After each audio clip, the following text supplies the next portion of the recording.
Good evening, all, and welcome to Kalbardr's Corner for this part 1/2 1.5 1.5 episode of Unpack Your Shit. I am Baron Kalbardr, Gellir, Penny Meridian Cross, Penny's stuff, seven things.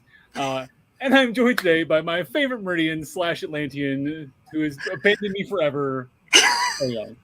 Hi, buddy. Hi. Welcome back, everybody. Oh, goodness gracious. So, last episode ran a little long. So, we talk a lot, apparently. I'm not surprised. So, I saw this book. I was like, this will take us 20 minutes. Nope. I was wrong. Nope. I was very wrong. So today we're gonna follow up. We've got 2 more chapters, I guess, in part 1. They're technically chapters because they have little numbers and like titles, so I guess they're technically chapters. Yeah. Okay. Yeah. Okay. And finding your work. So technically, there's 2 chapters. There's 2 parts and chapters within those parts. Right. Yeah. So we're gonna cover those today, and then we will read part 2 between now and I think sometime about this time next month, and we'll hit the other part. So. And if you haven't picked up a copy of Art and Fear yet, by David Bayles and Ted Orland, please do so. It's an amazing book. Whether you create art or you love somebody who creates art, I am not sponsored. Sorry. Yeah. Pick it up on Amazon. There's an Audible version of it. I know Runa's been out there reading it or listening to it via Audible. So. Does it have a good reader? Okay, I didn't know she'd like. Mine sounds fancy because I read it in my head, so it sounds great. Fair enough. All right, before we get started, all you out there watching, please let us know you're out there watching. Let us know who you are, where you're from in the comments. Let us know you're there. I can see the number of people, but I can't see who's watching. And if you have any questions for us during, please drop them in the comments. Questions, comments, criticisms, anything we say is just often weird, let us know. Ouyang and I had some story time beforehand, so I am raring to read and raring to get into this book today because she got me all excited. You get in my comfy story time rocking chair, and we had a little story time. Like we should just hang out and let you read to me. This is fun. I mean, maybe. I don't know. I did that once. I read all of the Song of Roland on Facebook Live over the course of a couple of months early on in the pandemic, and it was a thing that I did. It's a thing you did. That's true. It's a lot. So off topic. Anyway. It's a lot to commit to that sort of schedule, and you did that, and it was impressive, and I appreciated you for it. Well, the thing though, if I ever do it again, I'm not going to cold read it on a live because you got some raw reactions to some stuff. But I think that's good though. I think there's some honesty in that, and that book had some things that needed reacting to. So. Really, if you've not read the Song of Roland, it's got some stuff in it. Right, there's some depth there. So. All right, so when last we met, we covered. Let me open my chapters here. We talked about the nature of the problem. We talked about art and fears about yourself. Yes. So the last 2 chapters in part 1 are fears about others and finding your work. Yes. So I think it's funny. And actually, I want to talk about the book you read to me just beforehand because really fears about others. Okay. And that's a really relevant thing. So give me the sort of background you gave to me to them because I think it's a really good book to talk about. Sure. So I actually ran upstairs and grabbed our copy of it. This is a board book called Thank You Bear by Greg Foley that my husband picked up at a discount store for I don't know which one of our kids, and it's the story of a bear who finds a box, and his immediate thought when he finds the box is, oh, my friend Mouse will love this. And on his way to find his friend Mouse to give Mouse the box, he runs into all of these other animals, and all of the other animals have something to say about the box, right? Because he shows it to them, presumably. It's not in the dialogue, but presumably saying, hey, look at this cool box that I found for Mouse. And they're like, oh, well, it's too small, or it's the wrong color, or you should give it to me, or I don't have time to look at it right now. And all of these disparaging comments about the box to the point where Bear feels like, well, maybe the box isn't as great as I thought it was. And he's sitting there all depressed with this box, this poor little bear. And Mouse comes up and he's like, hey, what's that box? And Bear's like, well, here it is. It's a box I got I found for you. And Mouse is like, oh my goodness, I love it. It's perfect. Thank you. And then Bear's like, oh, well, okay then, you know. And it's just a sweet book about how others' comments about something, as well meaning as they may be, or as helpful, like one of the comments is, you're holding it the wrong way. Right.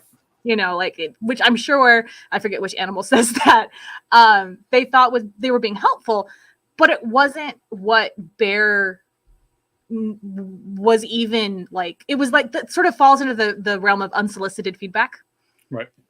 Right. So I don't know. It's a great book.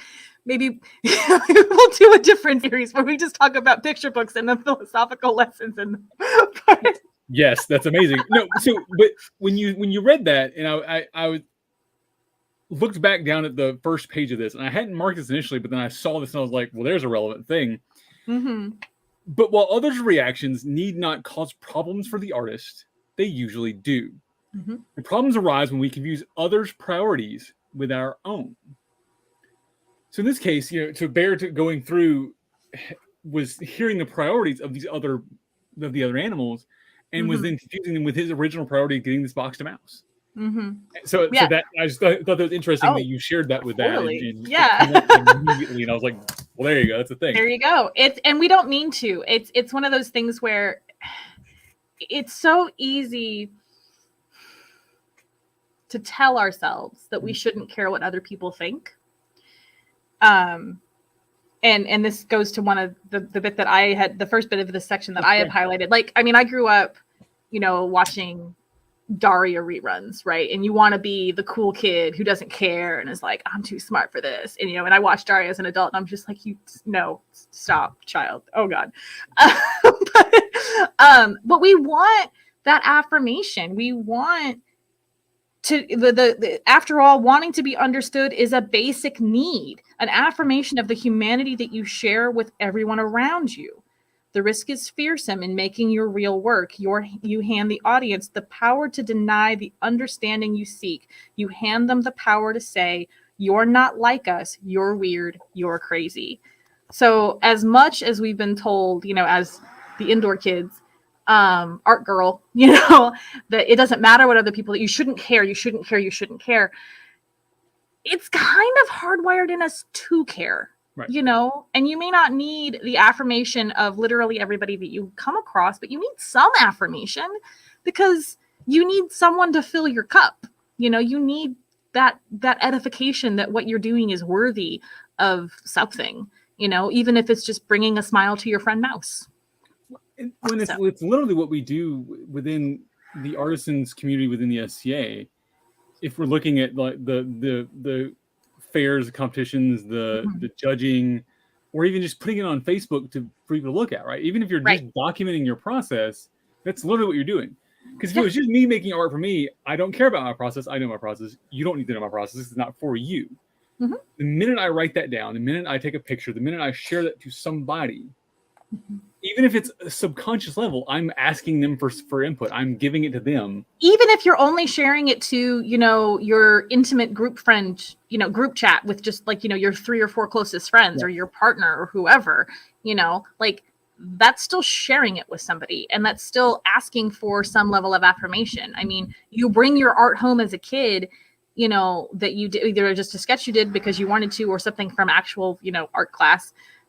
The affirmation of your parents hanging that on a fridge or a bulletin board means something, you know, like even if it's only there for a day before it goes into the trash, that means something, you know, that's sort of like, oh yeah, you're doing, this is good, you know, keep going. Right. You know, it's the metaphor of somebody throwing water to the marathon runner. You know what I mean? So I think the important lesson for that is not, I think a lot of our artisans that I've talked to that don't participate in the SCA community, artist community. Like a lot of them make art for themselves or for their friends or whatever. And that's great. By the way, if that's you and that's all you want to do, cool. You do you. So when you say they're not participating in the artist community, they're not teaching, they're not showcasing, they're not presenting, they're not presenting whatever. That's what I mean by that. A lot of them don't because they don't care, and I'm gonna air quoting the word care here. They don't care for the feedback, or they don't want it, or they've had a bad experience, or insert 1,000 things here, right? I think that you hit the nail on the head probably more with the third one, that they more than likely had a bad experience, and so the narrative that they then tell themselves is, oh, well, I don't care, right? Because that's a defensive and it's a shield, because if I don't care about it, then it's easier to say that to somebody who says, why aren't you entering? Why aren't you doing this thing? And that's the other thing too. The misconception that you have to do that in order to progress. Right. It's a misconception. It's not true. Right. Is it an easy way to show off what you're doing? Yes. Do I think that it should be less maligned because I personally love it? Yes. But is it the only way to show, there are plenty of people who progress on their path and get recognition and kudos for the work that they do, who don't enter in competitions. It's just the fact, So the point I want to make on that, though, sorry, because I agree with everything we just said. Like that's the first half of it, and the advice of the idea of the validation and the idea that the priority switch is to the people who are doing the judging. The other half is kind of not the artist. The other else is when you're doing those judgings, whether it's a formal judging session or you're just giving advice to a friend, stop and consider their priorities. Right. Don't consider your priorities. Right. Just because you don't. So as a herald, I do that a lot. People ask me, what do you think of this device? I'm saying, okay, well, I'm going to tell you whether it's legal or not. I'm going to give you the rules of it, but I literally have no vested interest or care in what this device looks like. Right.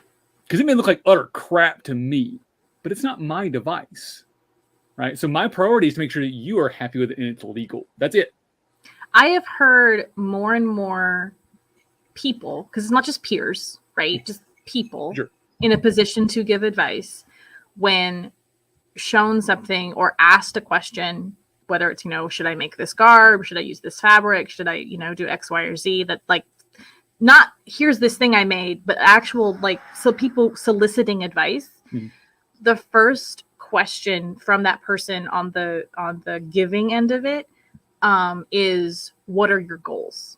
Right. What do you want this to be? In your most ideal, because once you know what the goals are, then you can structure your feedback appropriately. If the goal in a garment is, I want something pretty to wear for court, cool. Let's make that happen for you based on what you've got, Right. If it's, I want to recreate this specific portrait in as period a way as possible, not, because of artistic licenses and don't come at me, garble laurels. Then that's a different conversation, right? And I'm very thankful for when I see the conversation structured that way, and I try to do it myself too, because that, like you said, keeps it focused on the learner, on the artist, and it doesn't pull focus to the person giving advice. Right. Yep. It's similar to the relationship conversation of, are we problem solving, or are we just having emotions at the moment? Right. Right. Do you want a solution, or do you want comfort? And if it is your brain wiring to, when somebody is, expressing a thing, whether it's frustration with their work or just an in progress photo or whatever, if your go-to response is to give advice, please ask first. Because unless you know that person super, super well and you already have some sort of weird unspoken thing going on, because I know that there are friendships like that. I have some. Ask first, especially in a public forum like a Facebook post, because they may not be wanting solutions. They might just want to bitch about how the sewing machine is stupid, and they may have already fixed it by the time you come around to that post. Right. And then that by that point, it's just like, yeah, great. Or that would have been nice to know 5 hours ago, but it's already dealt with now, kind of, you don't know. So I've already set that thing on fire. Thank you very much for fixing it. Yeah. Right. Mm-hmm. Cool. Excellent. Yes, we agree a little things. Okay. Yay. We agree. No. I know, right? I'm not surprised by that, honestly. You said something earlier about, you know, it's your choice whether or not to share your work with somebody. And I know we both have this highlighted, which is why I'm stealing it from you. Come on. But one of my favorite parts in this, they're talking about specifically about the painter Andrew Wyeth, who I love. But they say what is sometimes needed is simply an insulating period, a gap of pure time between the making of your art and the time when you share it with outsiders. I'm skipping a little bit. Such respites also perhaps allow the finished work time to find its rightful place in the artist's heart and mind. In short, a chance to be understood better by the maker. Then when the time comes for others to judge the work, their reaction, whatever it may be, is less threatening. So I know as an artist, when I finish something, I often don't want to look at it. Like, especially a scroll. Oh God. Because a lot of times scrolls get to crunch time and you're like work to get the thing done. And then you just hate it. It might be the best thing that you've ever made, but you hate it when you're done with it. Because of course you're seeing all of the little bits and pieces that you could have done differently. So but I mean, we rarely get to do that with scribal arts because it's going out the door like that day or that weekend and is immediately going to be seen. But yeah, oh God, to take time with scribal arts would be just a blessing. But yeah, that buffer time, that way you can, if you're just doing blanks, yes, you can do that. Because it gives you time to step back away from it and then get a better perspective on your own art, you know? And one of the lessons that my son and I are teaching each other about art right now is that it's okay to take a break. If it's making you mad, put it down, walk away, do something else, and then come back to it when you're fresh. So, like you said, when you're doing blanks, you do have that option. You know, if the paint is just not behaving that day, don't paint that day. You know, go take a walk, paint something else. Right. You know. Anyway. That's what to stay on the Scrabble art thing. It's one of the things Key says that I've seen her do is if she's having trouble with a scroll or something, I've watched her just start painting thank you cards. Yeah. Just because she can then, it's a little thing she can get done and sort of have an easy win. That gets her right. Yes. It's like, an easy little win, and it's a practice thing too. Yes. But then she can figure out, it's because the paint's too wet or whatever, and sort of gives it a second to find. And then she can go back and think, there's the problem, there's the fix, right? But even if you're not doing something SCA related, you know, if you're having trouble with scribal art thing, whether it's calligraphy, painting, whatever, you know, go do an art thing that isn't that, like, you could still paint, but maybe do some like freaking watercolor flowers from your garden, you know, do something that's completely not SCA related, because those skills are still transferable. Paint is still paint, right? Gouache is still gouache. It's going to behave the same way. But if you break yourself out of sort of the SCA style and you're not trying to recreate a specific folio in a specific book from, you know, you're just playing with the materials, you're going to you open yourself up to let the materials teach you something about the materials, about themselves, and about you and your work that then you can then apply back to, which is what Seppa was doing, you know, or Sifa, you can apply back to the other work that you're doing. So I think that's great. But even if it's just, I'm going to put this painting down and I'm going to go pick up the sock that I'm knitting, or I'm going to go, I don't know, play with that bardic thing that I was playing with. I don't know, pick a thing.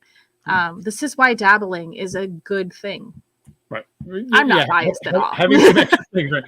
So I think it's really funny that the initial quote there talks about a gap between our exposure and exposure to the outsiders. Right. When we literally just sort of almost define ourselves an outsider, because you are.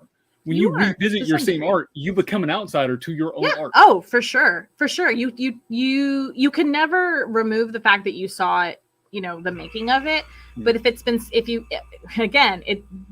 the how much time, right?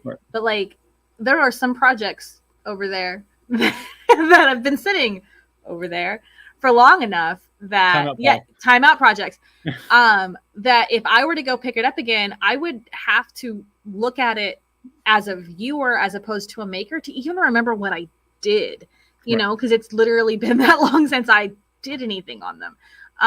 So, and some projects benefit from that and some might not. It just depends on what it is, you know. There are some things that, for in terms of the actual construction of it and the materials, like some fiber art projects that the more they sit, you know, like you have knitters in your house, right? Like people who knit. Okay, so tension, right? Mm-hmm. How tight you hold the yarn, which is a subconscious kind of thing. Like you don't really realize how you're doing it, you just do it, right? But your tension can change over time. When I first started knitting, my tension was really, really tight. Now it's not as tight. So if I still had something on my needles from years and years ago when I first started knitting, and I tried to pick it up today, my tension's completely different. Right. You know, and that's going to cause a problem. So there's a caveat there. Don't let it sit forever. Right. Or understand you're going to have to reapproach parts of it because it may be you have changed significantly in that period. And it might be worth, you know, it's okay to scrap it too, you know, because art is iterative and it's okay to build off of one idea. It's encouraging. You're going to build off of one idea and continue and, you know, evolve that into a new idea. The first time you did Celtic knot work on a scroll versus, you know, the last time you did it, you know, a week ago, there's a big difference there. You know, whether that difference is, you know, you just started doing Scribble a month ago or you started doing Scribble, you know, 10 years ago, because every time you do it, something changes because you change. Yay. Anyway, I can be pithy if I want to. No, that was not, that was deep and I would not call it pithy at all. Aw, look at you. Okay. Shucks. All right. So I again found a new one because you found another one. As we're talking, I'm sort of, cause I read fast, so I'm looking through to see like where, because I've got some gaps in as we've been through this. Like we found less and less things. The whole next section is about acceptance, and I've got one marked on 43, but then I read the start of the acceptance criteria, and I want to talk about it a little bit because we talked about some in the last episode, and you and I talked about it before the last show, is the acceptance of art, right? The idea of art. And the quote here is, if the need for acceptance is the need to have your work accepted as art, then the accompanying fear is finding it is dismissed as craft, hobby, or decoration. Now, or as nothing at all. Correct. And if you are an art, and this loops back into, I know this is the fear about others, but this also loops back into, if what I do isn't art, then am I an artist? Right. And if I'm not an artist, what am I? Hold on. I'll put the banner up. Now you're good. All right. I'm so sorry. Don't apologize. I say fuck all the time on this channel. Well, now you do. You put the little thingy up. Right. So I think it's an interesting thing to look at because, especially again, we put it in medieval context, because the idea of artisans and craftspeople is very different. And so I've always seen it as artists make stuff that is strictly to look at. It is strictly visual, strictly things that are not usable, right? That's been my division in crafts. Are you making a division between artists and artisans then? Yes, a little bit, but not really. Yes, artists are people who make paintings and stuff that goes on the wall and whatever. Like that's art. That's always been artists. So photographers, things like that as well, right? Craftspeople are things that people make things that are useful. Now, a craftsperson can be an artist, and an artist can be a craftsperson, right? Those two things are interchangeable. And then in our case, in the SCA context, artisan is sort of an all-encompassing, right. We go to the ANS fair artisans, right? Now, I don't completely agree with my breakdown there, because as you mentioned the last time, there are people who make furniture that is very artistic and art that's very useful, right? So I agree that changes over. But I also think that it's a modern perspective. Correct. Because this is only something that, I am not a professional artist. My art education is very scattered. But my understanding is that our notion of, art versus crafts versus hobbies, etc., really came post mass manufactured goods. Right. It's when you start comparing it to like the tchotchkes and the but even then, at the same time, there's a difference between your mom sewing your clothes for you when you're a kid, because if she didn't, you wouldn't have anything to wear, versus the house of worth. Right. Which is, high fashion design with crazy artistry, but they're both making clothes. So they're both making clothes. But one is for utility versus one is for fancy people to spend lots of money on, I guess. I don't know. But that the intersection of money. In that case, both objects have the same use.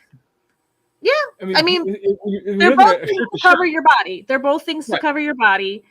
One to go berry picking and one to go to a party. But can you compare a painting to that shirt? So equal value, and again, value is subjective, obviously, but value is incredibly subjective, right? Yeah. So if you look at let's say $100 painting, $100 shirt, right? The $100 shirt has function and form and can do a thing, and there's still design to it. There was still somebody who had a thought of this is what I want to do. This is how I'm going to execute it. This is potentially what I'm trying to say. Again, assuming that the $100 shirt is not a mass manufactured shirt, because why would you buy a $100 shirt that was mass manufactured? Whoa. People do. I'm sure they exist. Because fashion. I don't know. I really don't know. That's a whole different thing, because maybe from an SCA context, we can look at it in the difference between, again, what is this item's purpose? Is this item so that you can wear something while you're in the kitchen, or on the way to the from your camp to the showers, or is it your high court coronation or some other type of showy garb? Is this your is this the armor that you wear? Do people have different sets of armor? Is that a thing? Yeah. You just have like one set. Okay. Is this the armor that you're going to wear to war? Or is this the armor that you're just going to wear, at your Shire practice? I don't know if that's a thing. That doesn't feel like that would be a thing. So there is some difference in tournament versus wards usually. Okay. Things like that, but it's because of showy versus not. Right. Yeah. But it's still functional. It still serves the same function. You don't want one to be less functional than the other, because why would you practice with what you're not going to use? Right. But at the same time, the fancy thing versus the not fancy thing. I don't know. Sunday clothes versus... Yeah, I think the point I want to make is that for me, the separation is pointless, and that we don't need it. And I think it is very much a modern thing that we've gotten into, of separating crafts and art, that we don't need to. And I think the SCA has done a good job of bleeding them back together.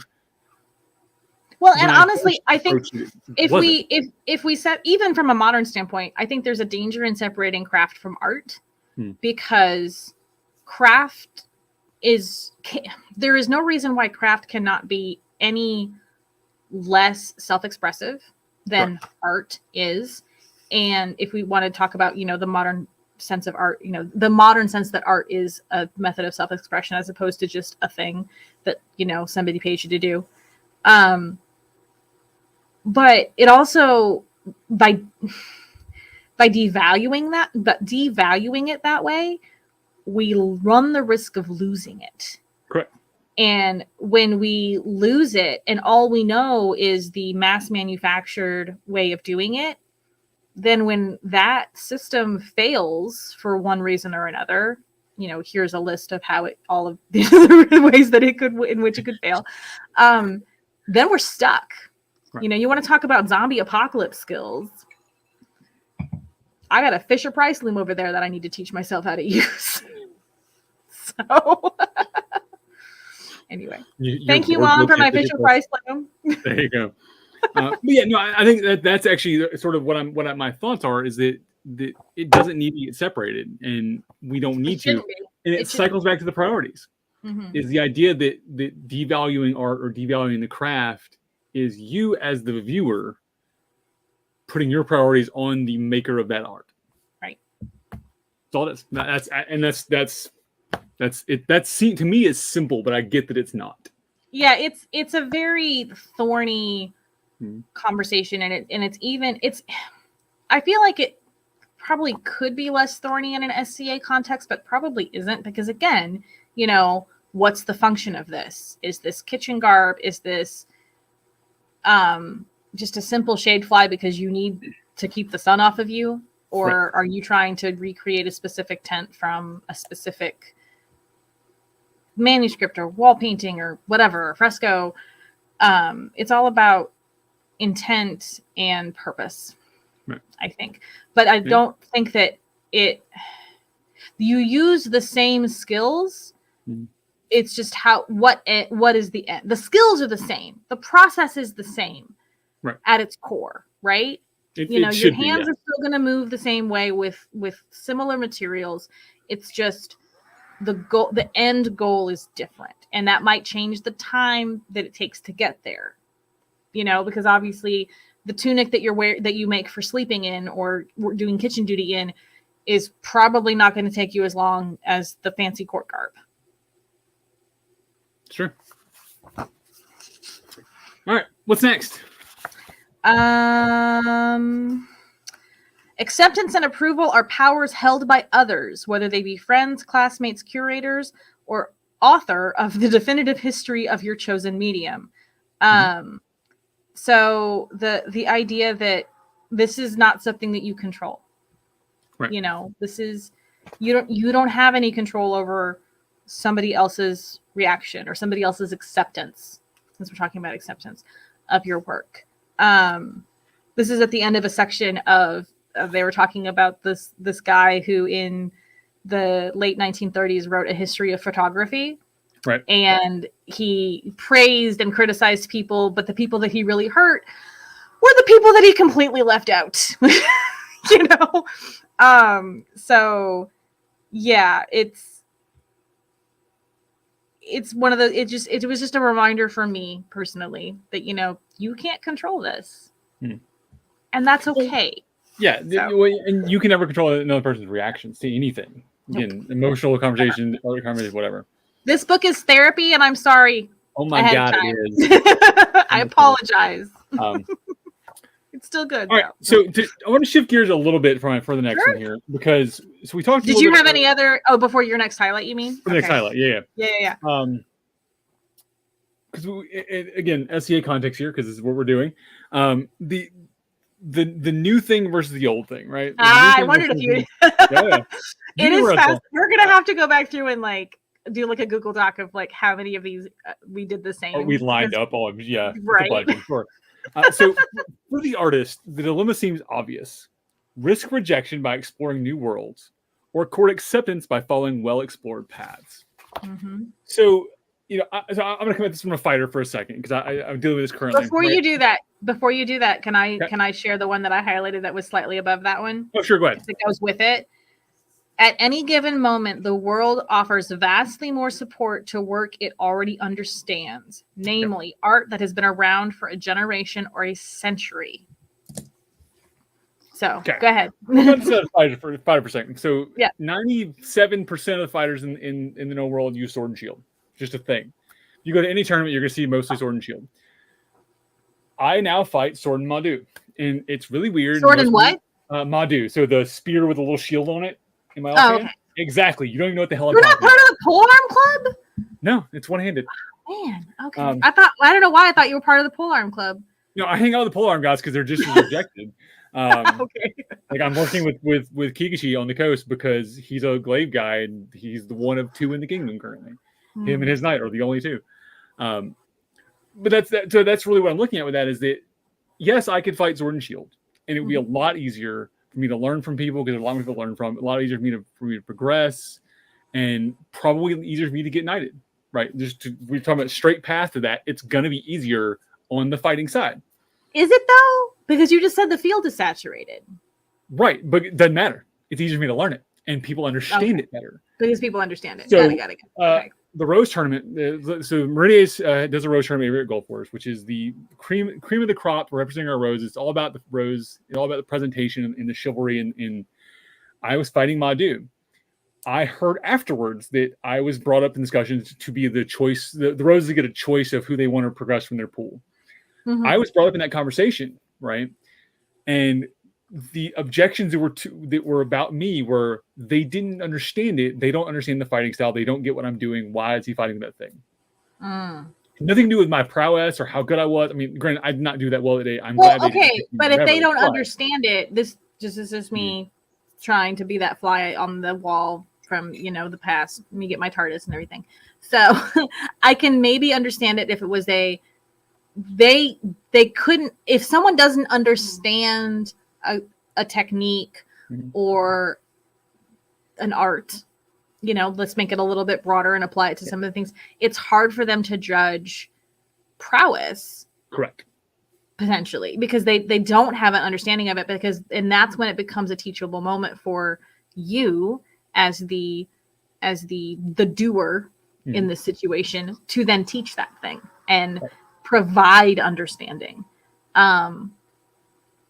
And give them that context and in that show where you are still learning. When I first started doing my Tang Dynasty research, I did a lot of I haven't looked into that yet kind of stuff. Like, hey, this is a thing and there's more stuff here that ask me questions, but if I don't know the answer, it's okay to, or if you don't know the answer, it's okay to say you don't know the answer, and you're still learning, because that little bit of vulnerability makes you human.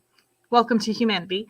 But it also, it makes you more approachable, and then people want to learn. Right. So, or they want to learn more, I guess.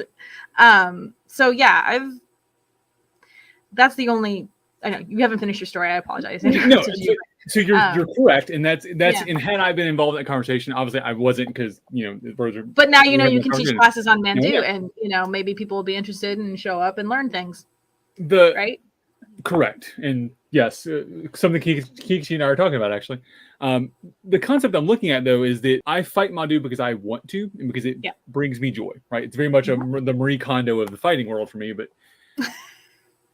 I've chosen to do that knowing that it will make my fighting path harder, because the knights and the bears and whatever of the world don't understand as much. So I have to fight harder to prove myself and fight better to prove myself. And I'm going to have to be better than the same guy next to me with a sword and shield, because I'm fighting with a weird thing. So because I'm doing an art that is off the norm. But doesn't it make you stand out too? Both and make you a little bit more. Yeah, I was going to say it makes you more visible because you're doing a thing that you. So yeah, if I go out there and win Crownless tomorrow with Madu and win Crownless next time with Madu and keep doing that, then yeah, I'm now standing out. But if I lose relatively consistently over the next year and a half, 2 years, they're going to go. You're saying even if you lost at the same rate as somebody who's doing sword and board, they're going to look, potentially an outsider is going to look at that and say, oh, he lost because he's doing this weird thing, not because it's the exact same loss rate as anybody out there doing sword and board or anything like that. Correct. Okay. Yeah, it's instant because they don't understand it. They don't understand the why that it moves it off. Okay. So looking at it from the art side, it's the same idea, right? I don't know, because now I'm a weird kid, right? I do the weird things. One of my favorite pieces that I ever judged was a prosthetic nose. So, okay, cool, yeah. I mean, it was awesome. It was the best. Ask Maudie about it. It was amazing. Lorenzo was there too. that makes sense. But Lorenzo gets stuck on the weird ones too. So I love it. Having been one of my judges, I understand Lorenzo's approach to this. Yeah. But I think that, and in the comments, please prove me wrong. I want to hear stories, but from an art side kind of perspective, I think the weird stuff gets more noticed. The stuff that people have never seen before draws more attention because it's new and shiny. Now that being said, the same thing applies with, the first time that I entered a Tang Dynasty garment, it was the first time it was Norshield's first Kingdom ANS in like a super, super long time. I think like since they were, I think the only other Kingdom ANS they've had either was when they're like super, super baby kingdom, or like they were still part of Midrealm. I can't remember. It was like the first in like a super long time ever. And my judges didn't know what to do with me. Right. Because they were like, how do we do this? And so I had like, I had somebody who did Mongolian garb and a couple other garb people, but I can't remember what their particular specialties were. And they did their best, and I learned a lot about my process. It was the first time that I'd entered something like that. And I the point of a competition is to get feedback and grow, and that happened. I was totally 100% happy with that conversation, because face-to-face judging is the way to go. Do it. But it was, and they recognized, they're like, we're not really sure what to do with this. Look at the way when you entered your board game stuff, right. People didn't really know what to do with it. It was still interesting and shiny, and people were drawn to it because it's interesting and shiny, right? But you got to give people the grace to grapple with it a little bit and try to either put you in a box that helps them approach it, right, and understand it better, or build you a new box so that they can approach it and understand it better. The boxes in that metaphor aren't a bad thing. Right. And maybe that's what we look at is make sure, if we don't have a box, let's find a new box, but also make sure the boxes don't become negatives. Right. I think maybe from the fighting side, maybe that box is a negative in our community and doesn't need to be, right? That's maybe a thing because because bad experiences, right? So if you have an art that people had bad experience with in the past, then somebody else comes up, does that art, it puts you back in that same bad experience box. Yeah. You need to be careful that you put you in that schema of that expectations, like based on your previous experience, I'm going to expect X, Y, and Z, whereas that's not necessarily going to be what happens, and so I don't know. I think new and shiny is probably generally more accepted in arts and sciences. I have never tried to enter something that, was normal. I've done Han Dynasty shoes that look like banana slugs. I've done, they're great shoes. I've done all kinds of weird things, and they're lovely. But I did them because, not to say I want to do the new shiny thing and get attention, because I thought they were interesting. Right. And I thought other people would think they were interesting because I'm just that kind of geek. And I think that's the thing there is that your passion showed through the thing, and it didn't matter what the thing was. You were passionate about it, sort of overcome the prejudice of the new thing. But I'm not standing there the whole time with my stuff on the table either. It's in your writing. Like, you can read it. You can see your process. You can see it on your Facebook. So I think that's the approach. That it's really easy. But that's not really applicable to the fighting community, because y'all just hit each other. There's not I know you talk shop, but it's just a different world. Right. But we do. In the fact that I keep going out there and fighting with that Madu and enjoying it. And why do you do that? Well, because I enjoy it, because I'm happy about it. Right. Do you let other people try it? Nobody's ever asked me to. So you know what? Here's a challenge to you, sir. Okay. How many do you have? Just one currently, but I can make another one. Make another one. Make a couple. Right. Stick them in your bag. And then when you have those conversations, you say, and someone's like, what is that thing? How do you, what's going on with that? You'd be like, I've got another one. Do you want to go, toe to toe again? And you've got one too, and you see how you like it, or, hey, you use it and I'll pick up sword and board, and shoe on the other foot kind of situation. And then you're teaching. Right. Hey, teaching. Teaching on the fighting field too. Sorry. There you go. All right. But I think that the only, to just put a ribbon on that, the way to approach that is, because you're right, people there's comfort in the thing that's already understood. Right. There's comfort in the thing. There's comfort in this is the way we've always done it. This is the way, blah, blah, blah. Anytime something comes up, it's always a thing. Provide opportunities for other people to learn, whether that's here, go read this thing, or here, let me show you, or why don't you try? So there you go. I like it. Because on both intellectual and technical grounds, it's wise to remain on good terms with your artistic heritage, lest you devote several incarnations to reinventing the wheel. There you go. Sorry. No, that's relevant. I think that's a good point. Yeah. In that it's you don't really want to easy do reinvent the so wheel. far out on that limb that you completely isolate yourself. Right. Because there's a wonderful book that my Laurel gave me called Cut My Coat, which is about early garments and how across the globe, right? And how they're pretty much all defined by fabric width. You know, it's about fabric conservation, the least number of seams, you know, how do we cover ourselves efficiently?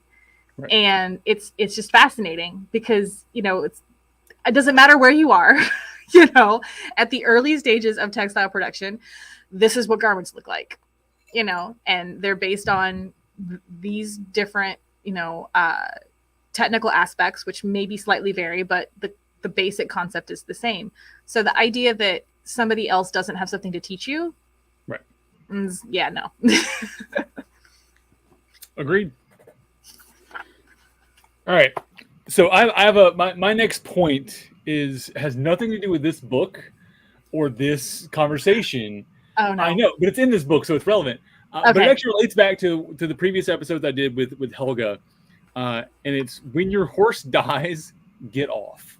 Mm-hmm. I read that and I was like, that's funny. So there's a conversation in the other book about the dog sitting on a nail, and it's just get off the nail.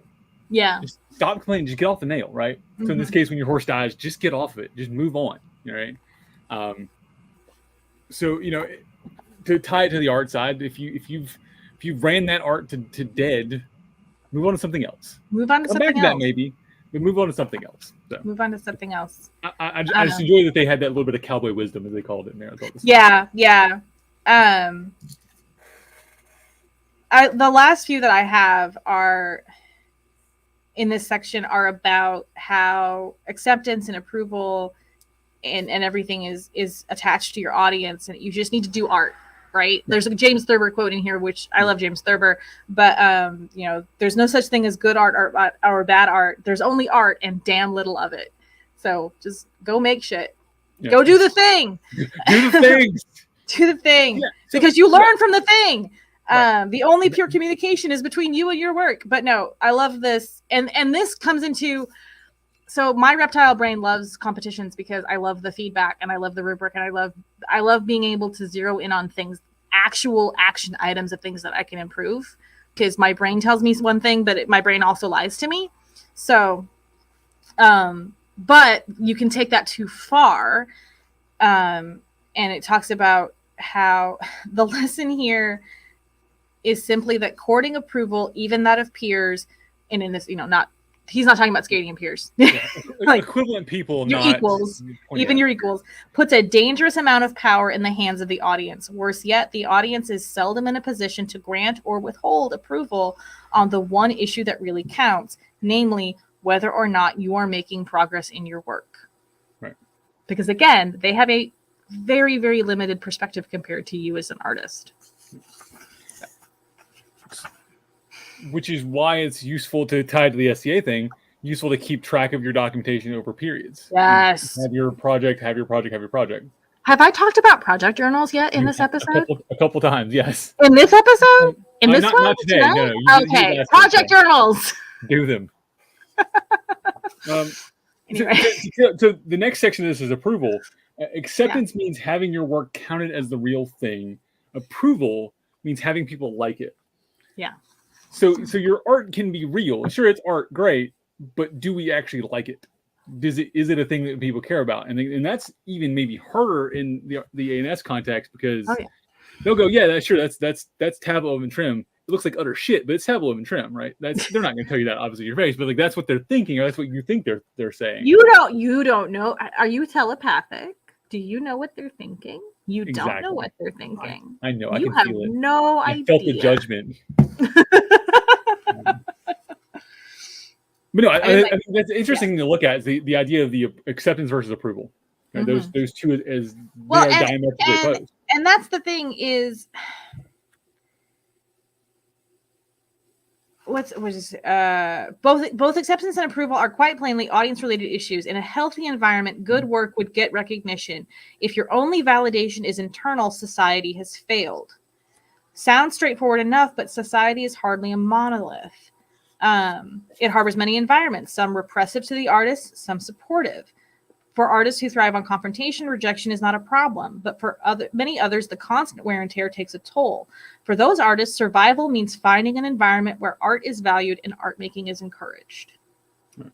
So, and again, if you keep in mind, because again, this book is scaffolded, right? You're not supposed to take one piece without the other. So if we're coming to this fear of others after we've already conquered fears or tried to conquer, at least looked at fears of ourselves. You know, you're making the art to get better at your art, right? You know, you're not making one perfect pot, you're making 100 pots, and maybe one of those will turn out cool. You don't know, you're just making pots because making pots is fun, right?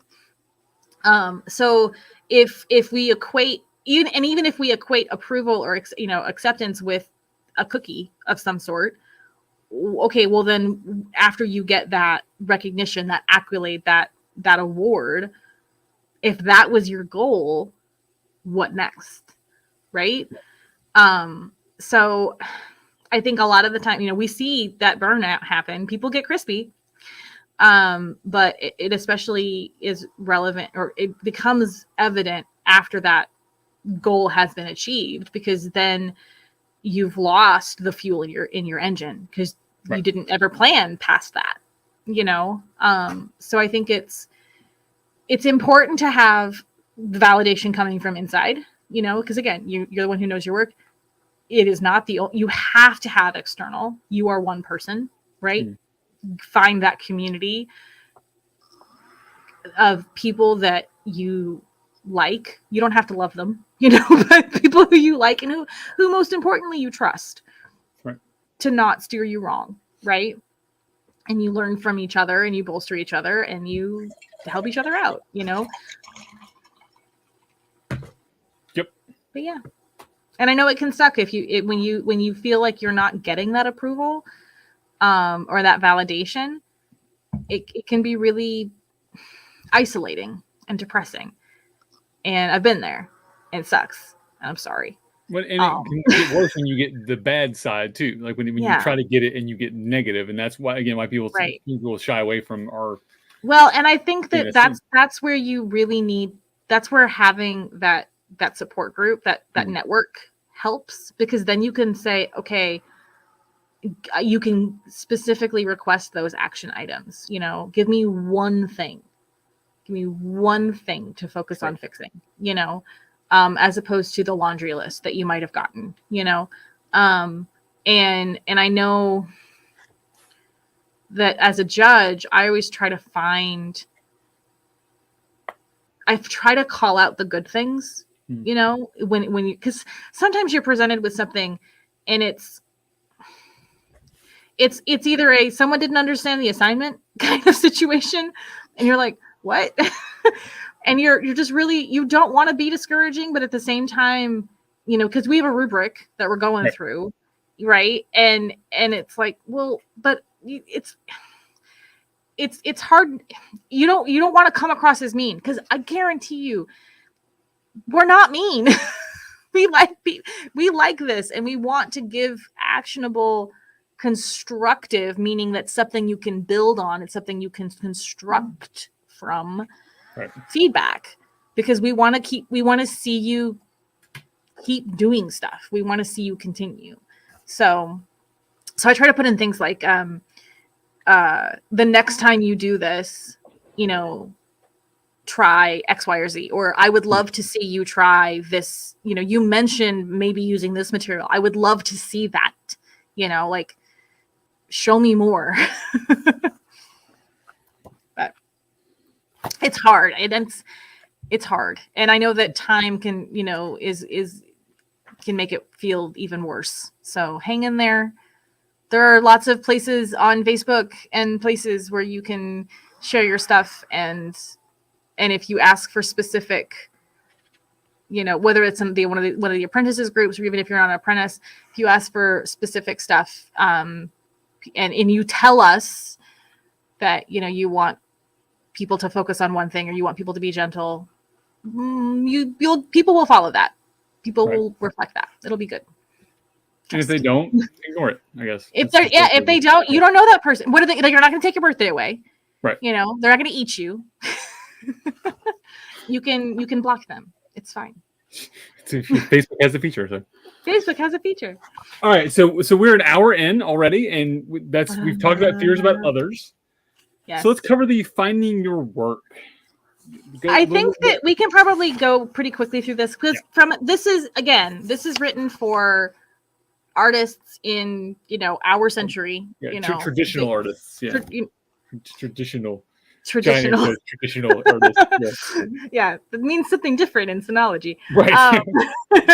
Words are hard. It's very context. No, but this is written for I don't even want to say modern art, because modern art is its own thing, but artists living and working today. Right. So finding your work is not necessarily something that is applicable to people who are recreating methods, or even particular specific and extant pieces, like a lot of Skadians do. So I did go ahead. Go ahead. No, come on. I was going to say the first bit that I have highlighted here. Other than the opening quote by Heraclitus, I cannot say that name. Heraclitus. Thank you. You could not step into the same river, for other waters are ever flowing onto you. So the whole you can't step in the same river twice. Right. The work we make, even if unnoticed and undesired by the world, vibrates in perfect harmony to everything we put into it or withhold from it. I just liked that. Sorry. It goes back to that, your art is what you made, your hands in those materials, everything you put into it and everything you didn't put into it.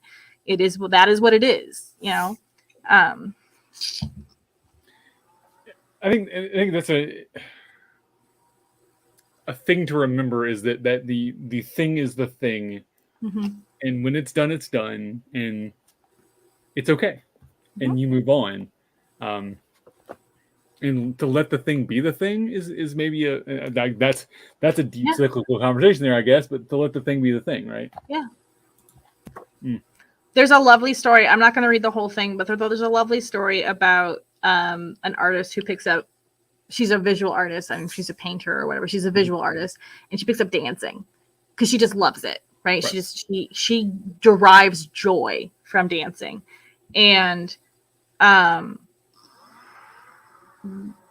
she's taking classes, and her instructor says, hey, you should consider joining this performance troupe, right? And not just doing this in class for fun or whatever, but actually do performance art, as another artistic endeavor that someone else will watch. And her dancing suffered as a result. Mm-hmm. She basically had to relearn. She had to stop, she quit, for a while. And then she had to relearn how to do it, because she had to learn how to enjoy it, doing it for other people, not just herself. Right. So I like that story, because I like that it points out that it's okay to do art just because you like it, and if you never want to show it off, in any sort of formal way, right, that's fine. There's nothing wrong with that at all. Yeah, that's something I had to grip. You and I mentioned this before the show started. I had to grip with this channel and sort of with this whole production. That I logically know there's more I could do with YouTube algorithms and insert social media things here, but then it becomes a job. Mm-hmm. And whereas there is money coming in. I have a Patreon that I support that helps pay the bills, right? So yes, there is some job to it. But the more job I add to this thing, the more and more it's going to. I don't want to do it because it's going to suffer. And trust me, there are days I don't want to get on camera. an hour and a half ago, I did not want to come on camera tonight because I was just done. Yeah. I just didn't want to do it. I'm glad you're here with me. Right. And I do that occasionally where I'm just like, no, don't care. Don't want to talk that. And I've rescheduled a couple of shows because I'm just not going to be in the mood space for it. And I knew that. Yeah. But that's you taking care of you. Right. That's you taking care of you. Like, how many times have we seen people, it used to be a thing with blogs or, not so much anymore because blogs, but, on TikTok or even YouTube, be like, I'm so sorry I haven't posted in 2 days or whatever. Like, girl, dude, take care of you. Like, you're okay. This idea that, and you can see it too with, if we go back to ANS competitions, like, oh, I haven't entered in, X, Y, however many months.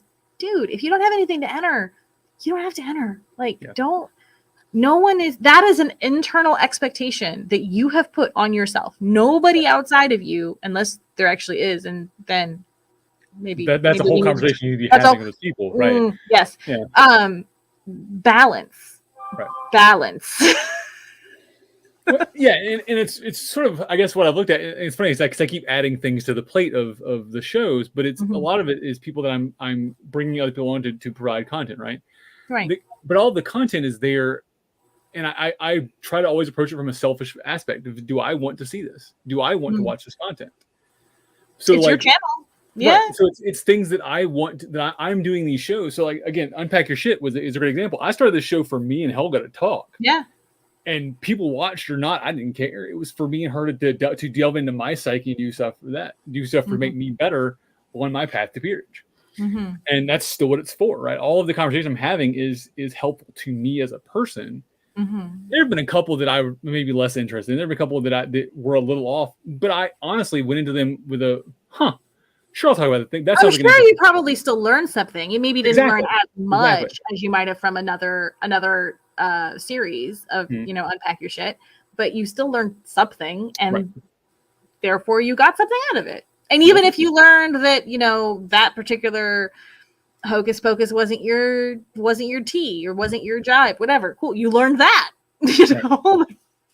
Yeah, and that's, I think, comparing that, putting it in the art aspect, is I've had to sort of maintain that in my art in this case to help me maintain that balance. And because I don't want to turn into the dancer who forgets how to dance, or doesn't enjoy it anymore. There's a quote here too that I think relates to this for me. What page the truly 51. Okay. The truly special moments in art making lie in these moments when concept is converted to reality. Those moments when the gulf is being crossed. So we're talking about these shows or your ANS thing. I have a lot of ideas for art things, a lot of ideas for shows, a lot of ideas for concepts, and they're just in my brain rolling around. And the minute they become a thing is really neat, right? So when I first threw the Three Fat Guys show out, it was just an idea, and now it's a thing, and there's actual art form. We're actually doing the thing, and like that's cool. Like I got that excitement about it because it's also stressful. Yeah, like it's a stressful thing too. Like it's magical and it's special, but it's not without its own little brand of anxiety. Yeah, which you would see with an ANS competition as well, because you have the initial do the thing, make the thing, finish the thing, and then you got to present the thing out, and that's a whole. It's a second sort of realization of it. It totally is. It completely is. Which is why project journals are important. Even if you never plan on presenting it, write a project journal. They're very, very important. You learn. It's a way for you to document your learning, and then whether or not you share that with other people or you keep it to yourself. Your children, maybe if you have children, will have to deal with it when you're old. And you go, "What's this weird thing Mom did?" I don't want to know what my mother has in boxes at her house that I'm going to have to deal with one day. I do not want to know. My goal is to leave strange journals for my children to be like, what was she? Why is there all these notes about Perseverance and Zellandine and what's going on? What's a banana slug shoe? I don't understand. I never wrote those words. I do think there's a picture with them that have googly eyes on them. So nice. Sorry. As it should be. Yeah. My next quote here is, your reach as a viewer is vastly greater than your reach as a maker.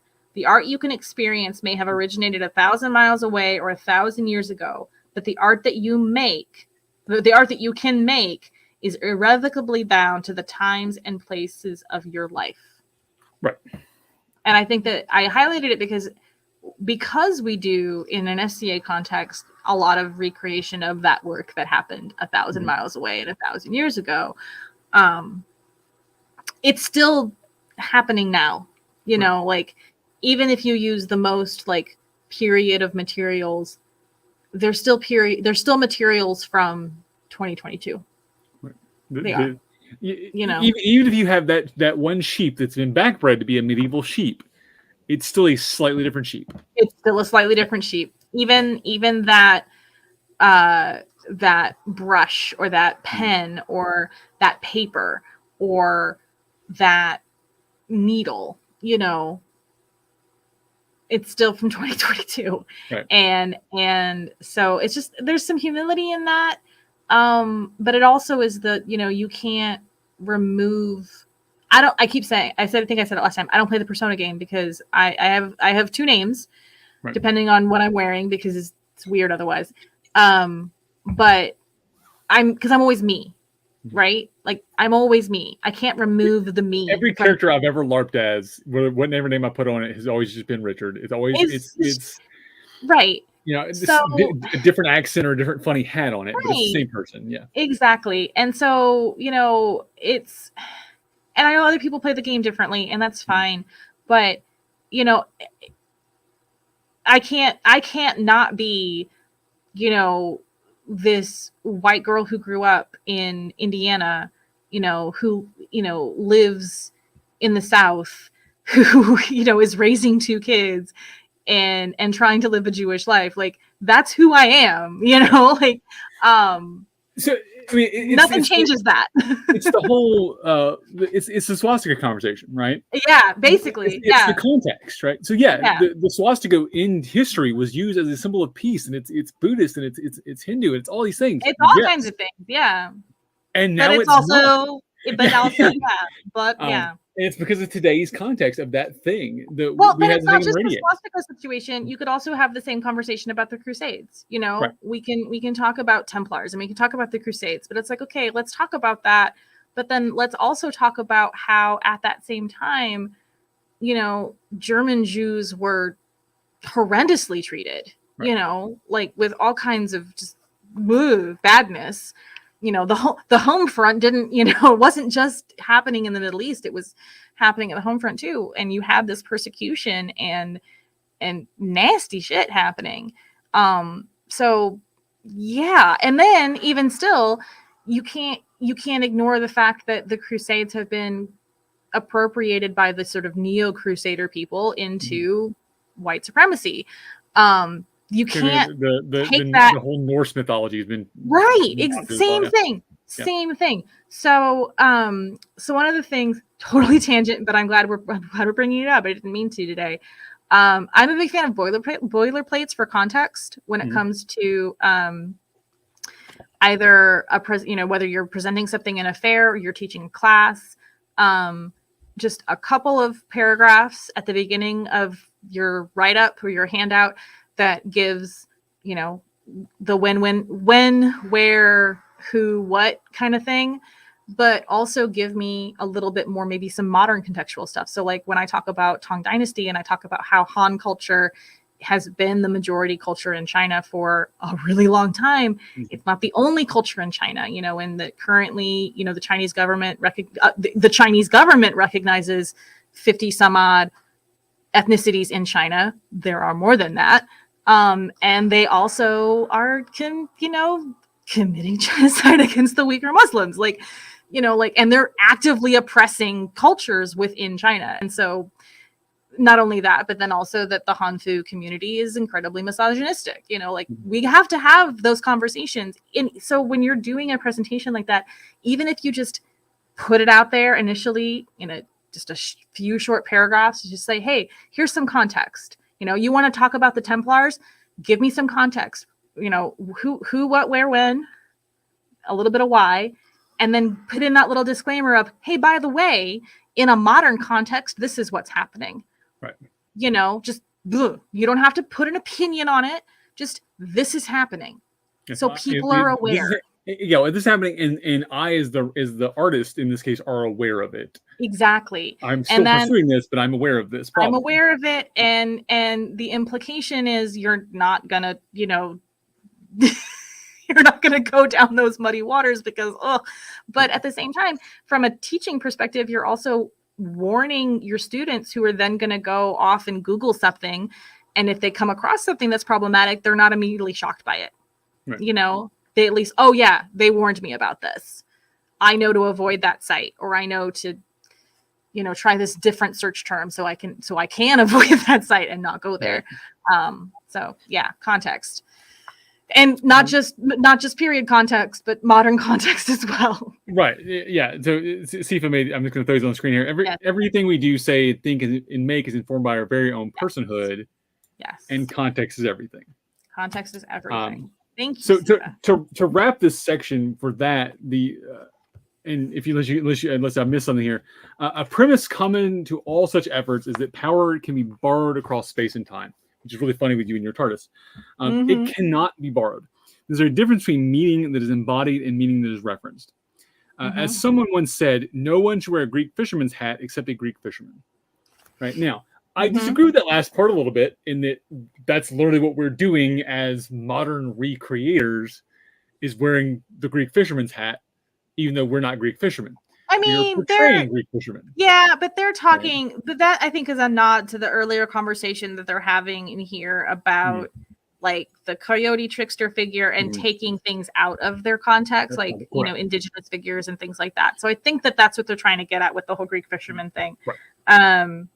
So, but I think that's where it's important, and I'm sure you experience this more because the people doing extra European stuff has been criticized a lot more, especially those of the Caucasian persuasions. It is a lot harder to deal with because you talked about when you were doing your initial your elevation, you were concerned that visual of you in your Tang Dynasty stuff hitting out on the internet. Yep. And you're right, it would because they're missing the context of it. Exactly. And I was concerned, and I am still concerned when it comes to myself. I can only be concerned about myself in this regard. I can only control myself, as I tell my 8-year-old.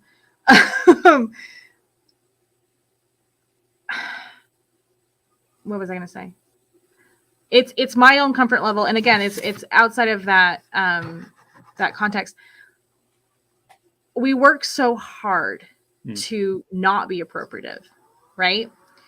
That you want to make sure that you are doing all of the things you can, and that you are listening to the people who that is their culture, and you're doing all of the reading, you're doing all the research to support decisions that you make, so that you're just not, for lack of a better metaphor, a bull in a china shop, right?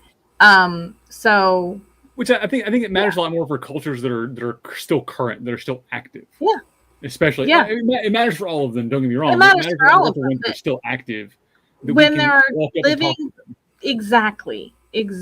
And again, context, because for me, my studies stop at effectively the first few years of the 10th century, but the culture didn't stop there. Obviously, I mean, it went today. So I have to keep all of that in mind too, even though that's not my primary focus of my study. That these are those people. Right. So yeah, I think that's because they're talking about indigenous, like, religious artifacts and things like that. But but I do think that and this again from a contemporary art making perspective, referencing versus embodying is different. I think that from an SCA perspective, when the highest compliment that you can give somebody, when it's like a garb thing is, oh, you look like you walked out of a painting. Correct. The highest compliment that you can give a scribe is that could have come from this book, right? Whether to me, it's when it's an original piece that just is in the style of, and you can't pin it to an actual extant folio, but it's like, oh God, that could be part of the Mira, Where's your extant? Oh, there's not one. What? Yeah, that conversation happened. Holy shit, right? Like, Are you sure there's not like a missing page at the back that I didn't see? That's what that is. Somewhere, yeah. Yeah, that sort of, it could be a forgery kind of thing. To me, personal opinion, highest compliment you can give a scribe. Sure. And I mean, you can take a similar tack on, ceramics or any number of other things. This looks like it could be in a museum. It is that level of craftsmanship. And, whether, again, you're recreating that extant piece or it's just so much in the style, you have mastered the style to the point where it could be, right. That's just awesome to me. But I think it's important to look at when you're looking at the style of things. And so when you're recreating a garment or recreating a scroll, recreate the style of the thing, don't recreate the thing exactly, especially when you're looking at things that have religious significance. That's always been one of my rules, is that I don't do anything that has anything religious significance, because if it is not something of my religion, right? Yeah. I used to wear, when I was in my previous days, much more French and much more fancy, I wore a cross because at the time I was Catholic. So I had no problem with doing that because it was part of my current religion. Yeah. I've had a lot of conversations with other people who do extra European stuff about religious aspects of clothing, both in how religion was, the outward trappings of religion for the cultures they're portraying, as well as, their own philosophical journeys through things. I am Jewish and I primarily wear 8th century Chinese stuff. There were Jews in China, but there aren't a lot of outward trappings of Judaism in a Chinese context. There's also not a lot of outward trappings of Judaism in a European context, unless you count oppressive garments, which is a whole nother conversation that I'm not going to have right now. That's a whole show, yeah. Because people have different opinions on that. Later. Anyway. No. Cotton rag paper. No. That's going to be our new cuts. Cotton rag paper. Cotton rag paper. Sorry. So speaking of time travelers, you know. Anyway, time travelers and tabloid psychics aside, the rest of us directly engage only today. And when you watch your work unfold day by day, piece by piece, there's no escaping cause and effect. Simply put, what you did got you here. And if you apply the same methods again, you'll likely get the same result again. And that's true. But also, I'm going to disagree with it, and I'm curious of your thoughts. Yes, the same result will get you the same effect will get you the same result, or same effort will get you the same result. But it won't really, because the context has changed, even if it's a day or two apart. So from an art perspective, sure, if I do the exact same brush stroke with the exact same brush, with the exact same paint, and the exact same humidity, yada, yada, yada, a week later, yes, I'll get the same brush stroke. But how many of those things are we going to have exactly the same? Like that's so much that is going to change, even if I use the same brush and the same paint. Right. Well, but because it's like evolution. It's not quick, right? The piece you produce tomorrow will be shaped purely and simply by the tools you hold in your hand today. Right. Right. Certain tools make certain results possible. It comes back down to materials to some degree, right? Like until you move from Bristol to something like Perg, your paint is going to get soaked up by your substrate. Right. Bristol drinks paint. Sorry, it does. It behaves differently. So, you can't expect to create something that looks like, the piece your buddy did on Perg or parchment when you're working with Bristol. It's not gonna work. You're correct, and that goes back to the materials conversation. But the idea that if you make scroll A on Bristol with paint, blah blah blah, and then a month later do the exact same scroll with the exact same materials, that second scroll is gonna be different. It's gonna be different, dude. But the cartoon that you make, the sketch you draw, cartoon is a fancy word for sketch. Right. The cartoon you make of the scroll is going to be different than the drawing that you draw onto the actual substrate for the scroll. Right. Even if you trace it, it's going to be different, because it's going to be different, even if you do it in the same day, because you're not a robot. that being said, if you always trace using the same method, you're going to get similar results than if you traced with a different method. I think that's what they're trying to say. Sure. I think maybe that's I'm being slightly pedantic with their wording, but it, to me was because what they're getting at is your tools do more than just influence the appearance of the resulting art. They basically set limits upon what you can say with an art piece. You can't make the materials or the tools or the I want to say substrate, but you know what I mean. That's also part of your materials. You can't make them do something that they're not capable of doing. Right. And I guess I can't make wood. I can't make wood look like fabric. Right. I can't do that. I guess I look at it from like a project management perspective, right? I have my set of tools that I use for projects, but I have to adapt my tools, even though it's the exact same project with the exact same people.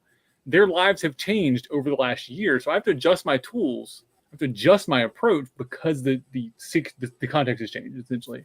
So I guess I look at it that way too, and that it is different, even though I have the same tool and materials. But maybe I don't, because those people are those people part of my tool set? Okay, but have you not then evolved to the point where, and I'm on page 59 now, in time as an artist's gestures become more assured, you're more confident with your tools, the chosen tools become almost an extension of the artist's own spirit. In time, exploration gives way to expression. So your tools as a project manager. Right. They are an extension of what you do, right? You're very comfortable with them. You know the ins and outs of them and what they can and they cannot do. And so then you are able to adapt to new situations rather easily using those same tools. Sure. Whereas if you were trying to use antiquated tools or, or tools that you struggled with or for whatever reason, it could actually be the tool's fault.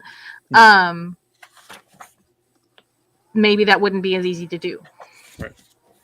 So I think that's where I had the issue with the applying the same methods again will give you the same results, because it won't. Unless you have the exact same circumstances, which we don't. And that's where I look at it and like that's weird to me. And maybe it's because I've never done an art that would be replicable like that. Yeah. So there's a bit on page 60 that I really love, and that I'm trying to the only thing I can think of that I've done so far that is somewhat applicable to this is like the Epic Timey-Wimey Garb project, where trying to do all of the 6th century through 16th century thing. But he tells a story about Bach committing to writing a prelude and a fugue in each key, each of the 24 keys.